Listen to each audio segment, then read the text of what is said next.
Right guys, the next exercise in your sequence is going to be the one leg kick preparation exercise, or one leg kick prep if you want to abbreviate it. Now watch carefully to the demonstration. I'll do a few repetitions, then I'll break things down so you can understand the basic principles.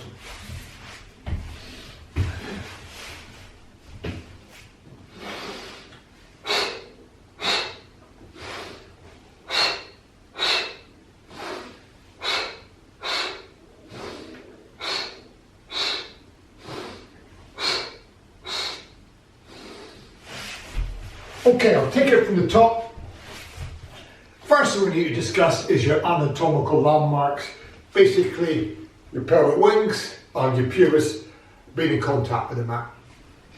Now the idea is to prevent this pelvis rotating, so you're engaging the deep muscles of the core to maintain stability of the lower part of the trunk. Another thing to be aware of as well is the fact that your legs are going to be hip distance apart and your shoulders are going to be stabilised. So from here, I come down onto the mat and I form a triangle for my hands, the fingertips and thumb touching exactly the same way as we do for heel squeeze prone and indeed for breaststroke preparation, breaststroke prep 3. Place my forehead in my hands.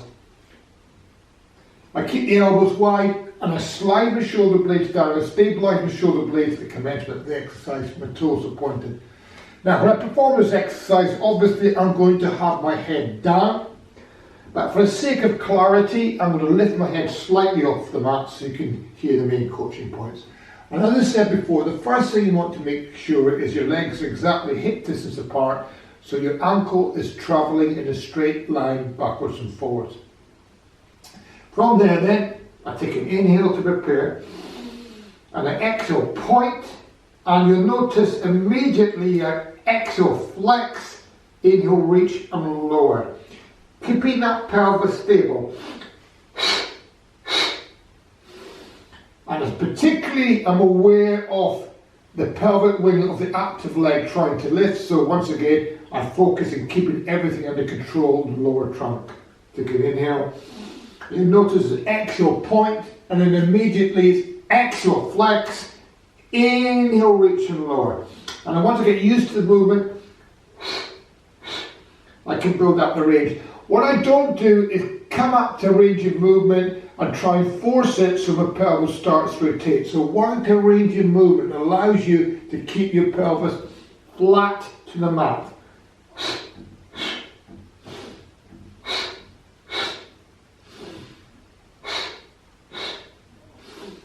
And so forth.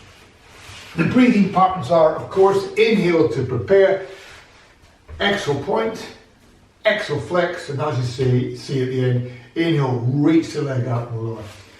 Not only has it got the advantages of helping to stabilise your trunk, but also this exercise stretches out a muscle that we use a lot in sport, particularly cycling and running. The muscle is the Rectus Femoris. One of the major hip flexors, helps us straighten the knee out. It starts from here and inserts to tibial tuberosity at the front of the shin here. So they're frequently tight, so that's a great exercise for dynamically stretching out these areas. Takes a little bit of practice, so you need to build up slowly rather than rushing into it until you sense the rhythm of the exercise, and of course you marry that movement to your breath pattern. So go away, give that exercise a go, and take care.